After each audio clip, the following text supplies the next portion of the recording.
1 bulan dari sekarang, seluruh Indonesia akan melaksanakan pilkada serentak, memilih pemimpin atau kepala daerah yang akan membawa kemajuan di daerahnya.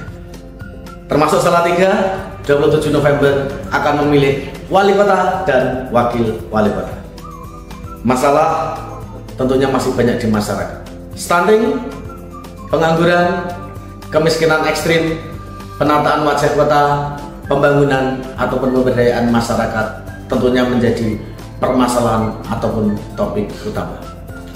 Melalui Sambang Warga, beliau penjabat wali kota Salatiga hadir menyambangi seluruh wilayah di kota Salatiga.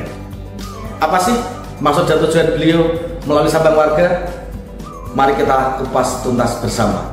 Sambang Warga, penjabat wali kota Salatiga.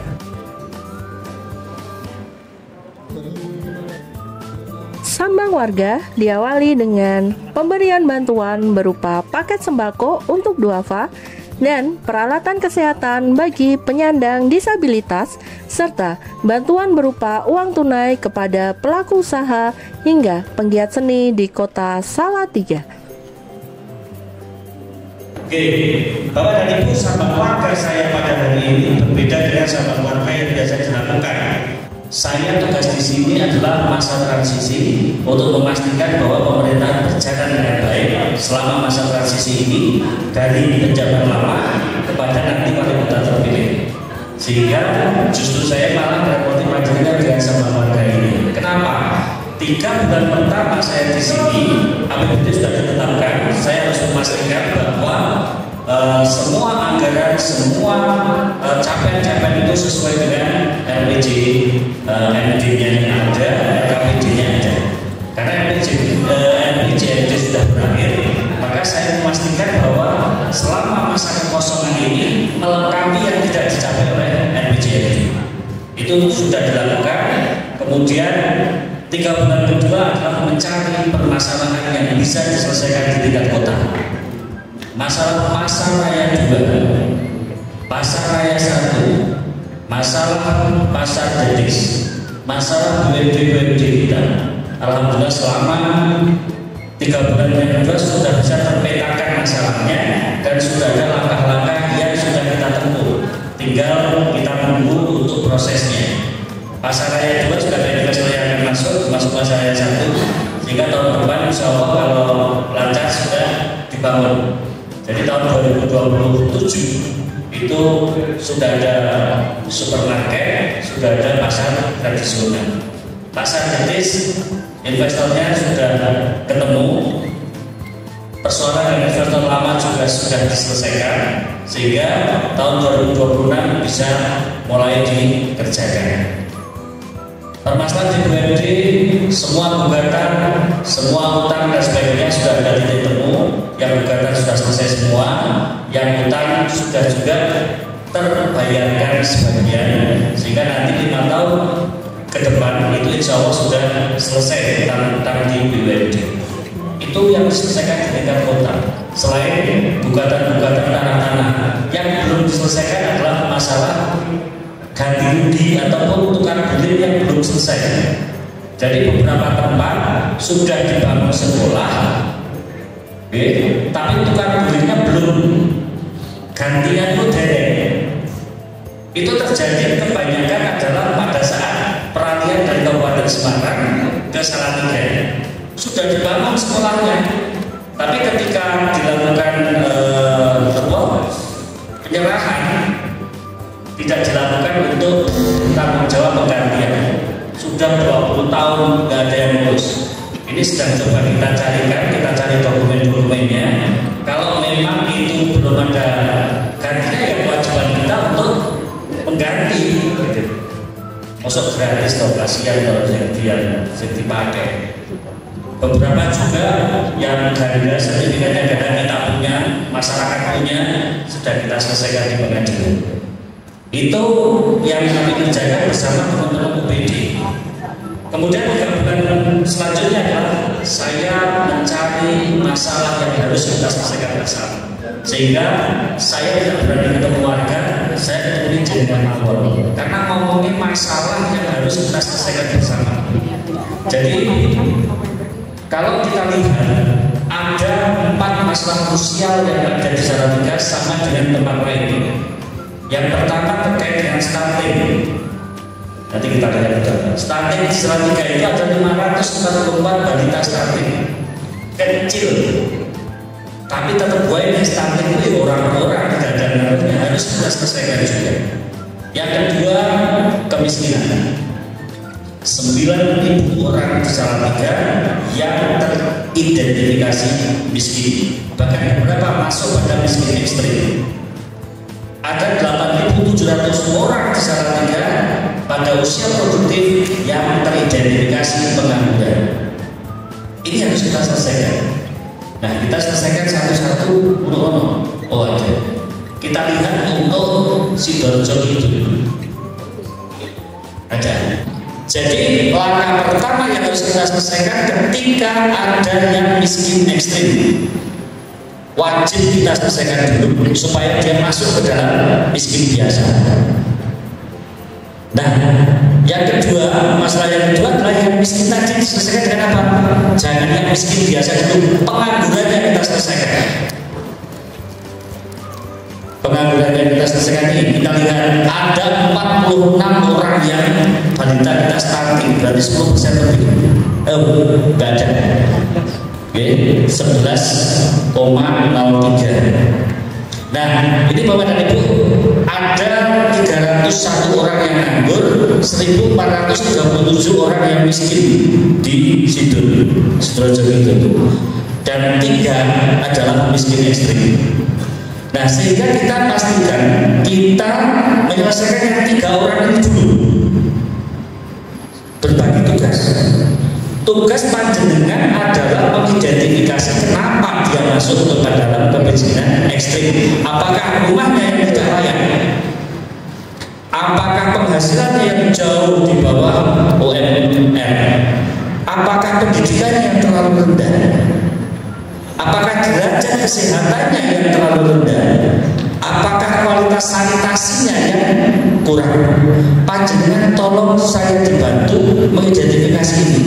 Kita selesaikan. Kalau rumahnya memang sangat-sangat tidak layak, nanti kita usulkan dengan ETLH. Ada dulu pergi. Tapi syaratnya ETLH adalah harus sertifikat hak milik. Dan boten pripun?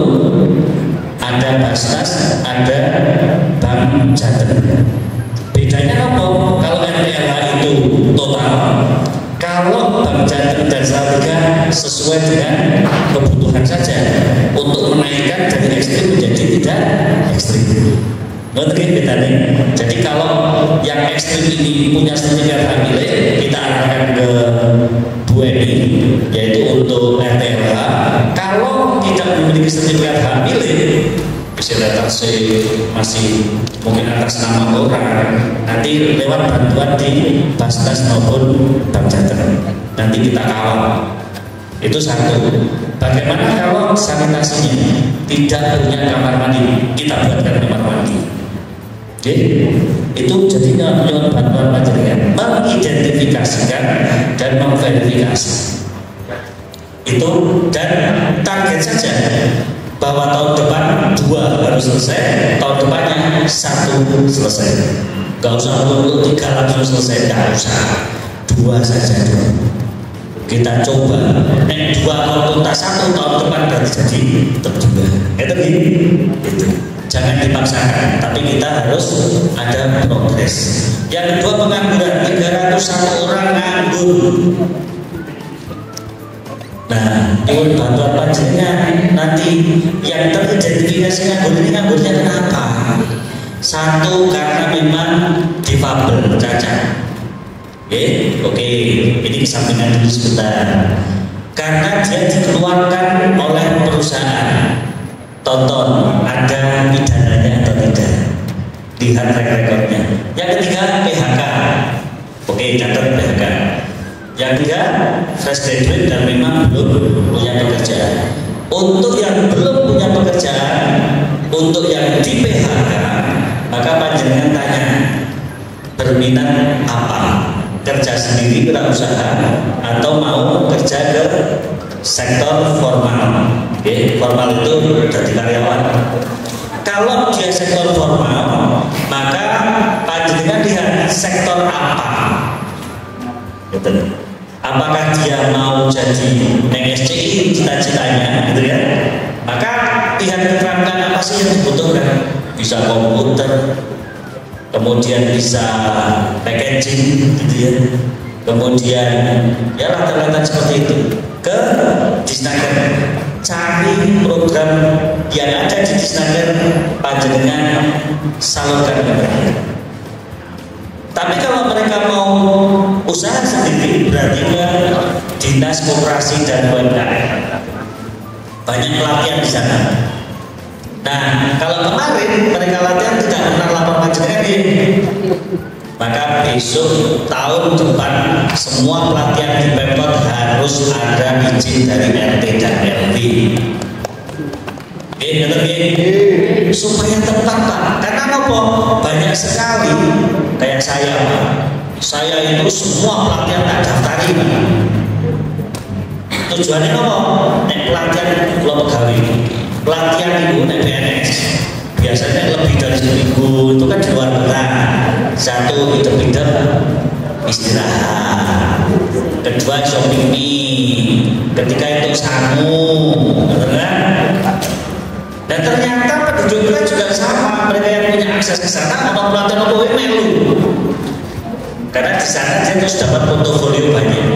Tapi kan terus sama teman-teman lihat nih. Oke, betul. Nah, saya minta pada panjenengan melakukan identifikasi, memberikan sosialisasi, sekaligus melakukan verifikasi. Dia layaknya ada di mana? Dia layak atau tidak? Jadi saya diceritani, ada perempuan ikut pelatihan mau coba mekanik motor. Saking senengnya pelatihan, sehingga setelah pelatihan selesai, juga bisa ngomong-ngomong, gitu. Lah kan repot kan, mending untuk yang laki-laki aja gitu. Itu contohnya gitu. Jadi, nah kenapa pengangguran ini kita konsenkan? Karena insya Allah kalau pengangguran ini bisa dientaskan, miskin juga bisa dientaskan. Amin. Oke, betul. Insya Allah kan itu nepot dilatih toh. Karena ini dalam pantauan RT ini harus dilatih, kemudian dicarikan bantuan peralatannya. Itu bisa lewat Disnaker lagi, bisa lewat Basnas, bisa lewat Bank Salatiga, bisa lewat PDAM, bisa lewat Bank Jateng. Jadi kita menjadi fasilitator. Nah, pripun wis itu anunya to peralatannya dapat modalnya ono. Tapi kalau sudah peralatannya dapat, modalnya jadi tidak terlalu tinggi. Karena sebagian modal itu kan untuk peralatan. Nah, modal itu bisa untuk modal yang untuk omset. Sehingga kalau dodol gorengan misalnya, dodol gorengan itu yang dibutuhkan apa? Tendo, ataupun gerobak itu ya, gerobak, wajan, kompor, gas itu cuma di mawon, kalau CSN orang, ini tak mungkin CSN lo setahun 5 gitu. Atau CSN isi, CSN isi khusus UMKM Sidoarjo Kidul, isinya 2 ini setahun gratis 5 kali, itu loh bisa. Nah setelah kalau hanya untuk offset gorengan, offset modal 2,5 kan laku toh, lama betul, lama 2,5, 2 sampai 2,5 itu bisa. Ada pinjaman tanpa bunga di Bank Salatiga ataupun di Bank Jateng juga ada. Manfaatkan kagem warga, tapi verifikasi itu jenengnya mereka terus langsung sendirian ke sana.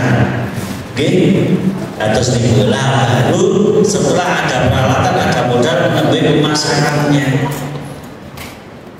Jadi kalau mengentaskan pengangguran itu harus dari hulu sampai ke hilir. Aku mungkin makan pelatihan, sekarang orang dipikir bagaimana peralatannya, bagaimana ininya. Bahkan saya kalau berpikir rasa atau apa jenenge bakul sayur keliling itu loh, itu kalau memang bisa kan bagus. Kalau dia sudah punya motornya, kemudian bantuan gerobaknya, kemudian ditambah dengan bantuan modal lulus tengah kan selaku Pak. Betul. Tapi kan tidak tahu, warga kita kan tidak tahu aksesnya kemana. Tapi orang kabeh dibantu, pasti setahun loh cuma berapa. Tapi dari 300 kilo, 301 dibantu 5 kan harus lumayan Pak. Betul. Atau di sini 9 hari dibantu 9 kan juga lumayan. Saya RW setiap tahun dibantu satu. Jadi terus enak, kerjasama kita pun enak, penyaluran kita pun enak kalau dibantu panjenengan semua. Betul gitu? Sehingga saya memang Sabang Warga ini mengkhususkan ketemu dengan panjenengan untuk memberikan ngerepoti panjenengan dengan pekerjaan-pekerjaan seperti itu. Karena panjenengan sendiri yang tahu warga panjenengan. Dan yang terakhir adalah terkait dengan investasi. Mungkin kalau panjenengan melihat di daerah JB sana, daerah JB, Jalan Baru untuk investasi punya. Contohnya di Randu Aceh, kemudian di daerah Cibongan, Kumpul Rejo, itu rumah-rumah penduduk banyak yang disulap menjadi kos-kosan. Itu salah satu bentuk investasi paling kecil Pak. Oke. Kalau di sini bisa, tapi belum belum. Nanti suatu saat itu bisa. Kenapa? Nah, pertanyaannya kenapa? Tahun 2025 besok, tol Taman Sari buka. Tol Taman Sari itu nanti buka, sehingga nanti akan ada jalan lingkar dari Kauman Kidul menuju ke pinggir tengah. Jadi lingkar timur kan sudah ada, lingkar selatan kan sudah ada, barat selatan sudah ada, lingkar utara juga sudah ada, yang belum kan lingkar timur. Tapi nggak tahu kapan janjinya, tapi itu sebuah prospek. Itu adalah hubungan dari tol ke tol. Itu malah lebih dahsyat lagi, dari tol ke tol.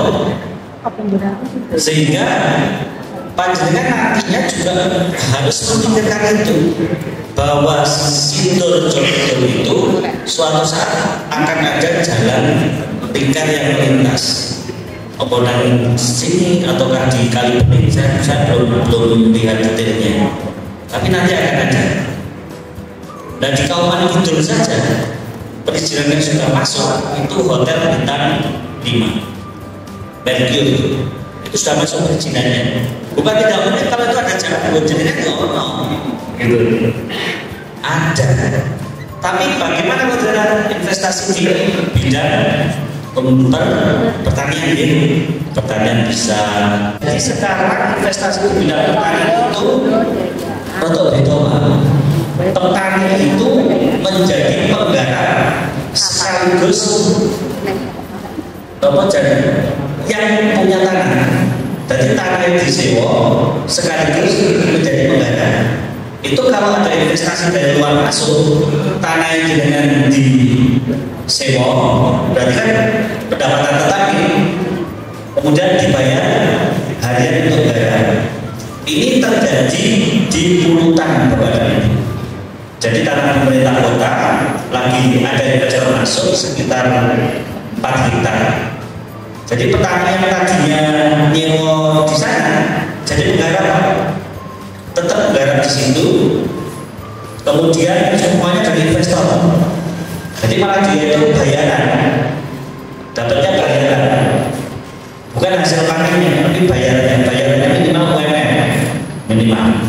Itu sudah sedang dibicarakan. Lah, nek sing disewa itu tanah jenengan bareng-bareng orang sewa ngewu, dan sebagainya, maka jangan akan menerima sewa.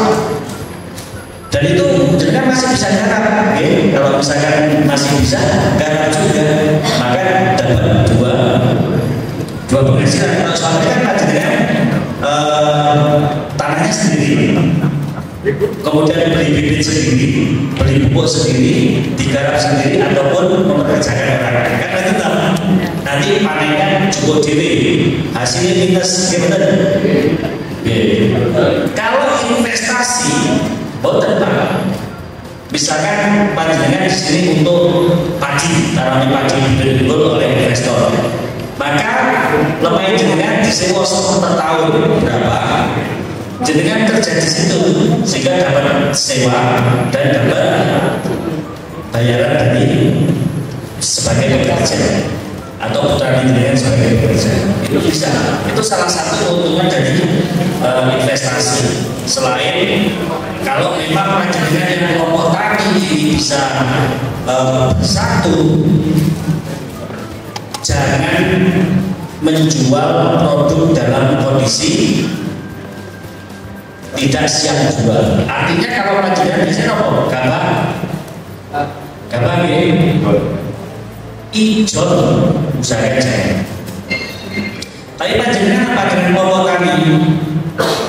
Biasanya nyalain kita putih. Guling. Enten selepan motor kan itu? Ada. Iya. Kelompok tani di selepan betul. Next kelompok tani itu di selepan. Berarti kan biaya nyelep berkurang. Kalau petani, kalau kelompok tani yang sudah maju punya mesin poles, hasilnya akan menjadi lebih baik. Kalau punya alat untuk mengepak, panjenengan keluar dari panjenengan itu sudah dalam bentuk beras bagus, dipak 5 kilo lempar ke minuman, nilainya jauh. Kenapa tidak dimulai dari sekarang Bapak dan Ibu? Dua kelompok tani misalkan bareng-bareng ngejoki bantuan alat selain untuk bareng-bareng. Nah itu tinggal nanti dikelola dengan baik. Jadi bantuan itu rapi balik gitu. Artinya tinggal kas untuk kelompok tani tadi. Wis. Kemudian ajukan bantuan lagi. Mesin poles, bantuan lagi untuk pengembangan, tapi harus setahun dulu. Setahun ini kita bantuan itu. Jadi produk dari Sidrojo itu tidak gampang lagi, tetapi mulai dari beras kualitas ini itu bisa selama tadi Pak RT, Pak RW dan kelompok tani itu bersih. Ini betul. Mungkin nanti kan kelompok tani tentu slot itu kebetulan kayak gitu. Bisa, sangat bisa. Itu satu. Yang kedua adalah terkait dengan bantuan terkait dengan bibit. Bibit ini bisa ada dua macam, memang bantuan murni atau beli yang murah. Itu juga bisa selama panjenengan kelompok taninya itu mau berinovasi. Kalau tadi itu memang soal sebagian beras kita nggak mampu, maka ditukarnya kita bisa produksi beras bagus, kita jual. Dan kita beli dari sana sing gambar dari tempat lain, bisa Sragen atau dalam bentuk gambar ataupun beras biasa, baru kita ke sini sehingga ada selisih antara jual dengan beli. Nah itu yang harus kita lakukan, termasuk petani-petani yang lain, tidak cuma yang beras. Jadi kita sudah mulai hilirisasi, mikirnya hilirisasi. Hilirisasi itulah yang harus kita lakukan sehingga produk punya panjenengan itu punya nilai yang lebih bagus. Dan yang terakhir Bapak dan Ibu, tadi sebenarnya nggak apa-apa Pak. sing jenenge nambahi dakel luwih gede tidak apa-apa, tapi kami dibantu. Salah satunya adalah terkait dengan pajak. Tugas panjenengan saya mohon adalah memastikan bahwa wajib pajak masih ada di tempat panjenengan, di RT tersebut wajib pajaknya. Oke. Kalau objek pajaknya kan pasti, tapi wajib pajaknya itu teridentifikasi. Kalau itu memang sudah pergi kemana? Kalau motornya sudah dijual kepada siapa? Akan kita cari. Kenapa? Karena mulai tahun 2025 pajak kendaraan bermotor sudah di kita. Kalau dulu kan di provinsi baru dibagi uangnya, sekarang tidak besok. Solo 3 itu dari Solo 3. Kalau kemarin masih ada subsidi, Semarang yang gede itu 30% dibagi untuk seluruh provinsi. Solo besar 70% untuk untuk daerah sana. Jadi gini, 60% itu untuk provinsi, 40% untuk kabupaten kota. Nah sekarang itu yang gede dari 40% itu diambil 30% Pak, untuk dibagikan ke Solo 3 yang kecil, Solo 3, Magelang, Tegal kecil-kecil ya, itu dapat subsidi. Per tahun besok enggak. Ya kita dapatnya hanya minyak kita. Enggak ada 30% lagi yang di rata, pemerataannya tidak ada. Maka saya minta bantuan panjenengan semua memastikan keberadaan subjek pajak dan objek pajaknya. Kalau memang sudah tidak ada disebut, ya sudah diambil, dicoret, sudah tidak ada. Sehingga nanti akan kita ke Polres untuk diblokir supaya ketahuan dia ada di mana. Kata gini, nah itu salah satu cara panjenengan, karena kemampuan APBD kita itu sudah mentok saat ini, sudah mentok, nambah lagi hanya dari PAD. Kata gini, matur nuwun saya dan untuk tidak ada yang berkenan, sekali lagi atas nama pemerintah kota saya ucapkan terima kasih terhadap panjenengan semua, dari PMK, RT, RW, tokoh perempuan, tokoh pemuda, tokoh masyarakat, tokoh agama yang sudah bareng-bareng yang buyung pelaksanaan pemerintahan Indonesia pada umumnya dan khususnya di Salatiga. Jangan lupa tanggal 27 November besok pilih saya ini memang sesuai dengan estimasi panjenengan yang memang mampu untuk memajukan Salatiga. Posisi hanya sampai kayak gini Pak, siapapun yang jadi wali kota dan wakil wali kota merentok bisa, itu sudah bisa jalan. Tapi kalau mau meningkat, panjenengan harus memilih yang dia punya inovasi, dia punya integritas, dan dia pikir ke rakyat. Ayo memilih.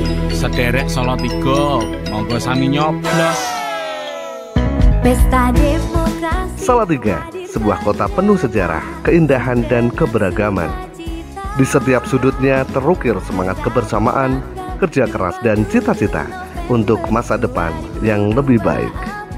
Tahun 2024 menjadi momen penting di mana warga Salatiga akan memilih pemimpin dalam Pilkada 2024. Dan marilah kita simak bersama visi misi calon wali kota dan wakil wali kota Salatiga dalam Pilkada 2024. Pasangan nomor urut 1, Dr. Robi Hernawan SBOG, Nina Agustin. Visi terwujudnya kota Salatiga sebagai kota beda, bergerak, energik, dinamis, dan adaptif menuju Salatiga yang mendunia. Misi 1. Mewujudkan peningkatan kualitas sumber daya manusia yang unggul dan berdaya saing. 2. Mewujudkan pembangunan ekonomi yang inklusif berbasis sektor unggulan daerah melalui kolaborasi investasi daerah dan permodalan UMKM. 3. Mewujudkan tata kelola pemerintahan yang akuntabel dan responsif terhadap pelayanan publik yang berkualitas melalui peningkatan teknologi informasi dan kompetensi sumber daya aparatur. 4. Mewujudkan pengelolaan lingkungan hidup yang berorientasi, pemanfaatan tata ruang yang inklusif dan berkualitas. 5. Mewujudkan infrastruktur perkotaan yang bertumpu pada tujuan kesejahteraan masyarakat dan pengentasan kemiskinan.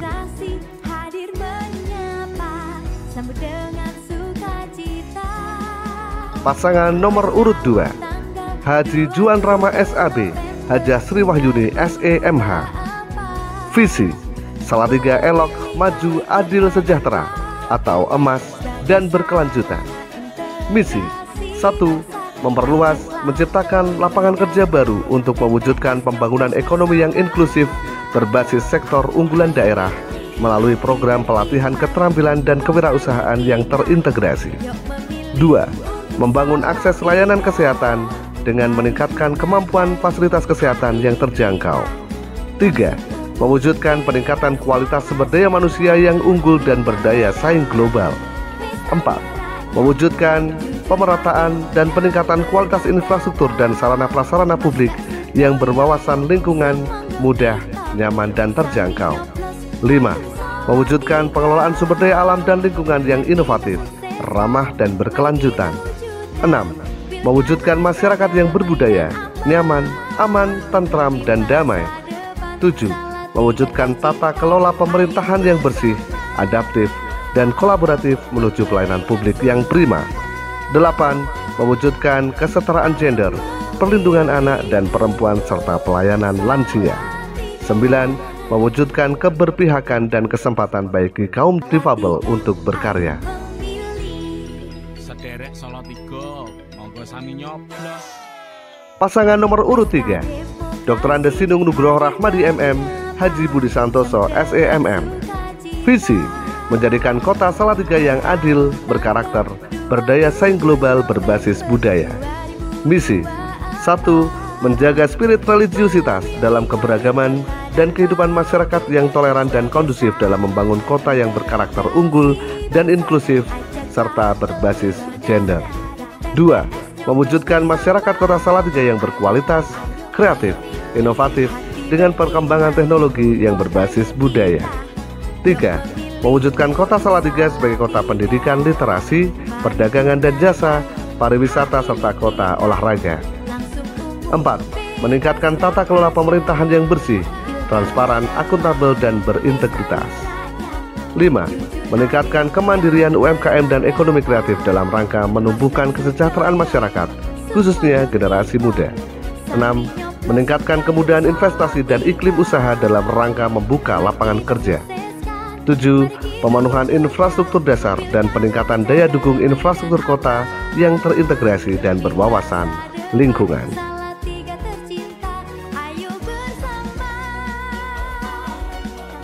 Demikianlah telah kita simak bersama visi misi para calon wali kota dan wakil wali kota Salatiga. Jangan lupa 27 November 2024 datanglah ke TPS masing-masing. Setiap suara Anda berarti suara Anda akan menentukan masa depan Salatiga. Pesta demokrasi hadir menyapa, sambut dengan sukacita.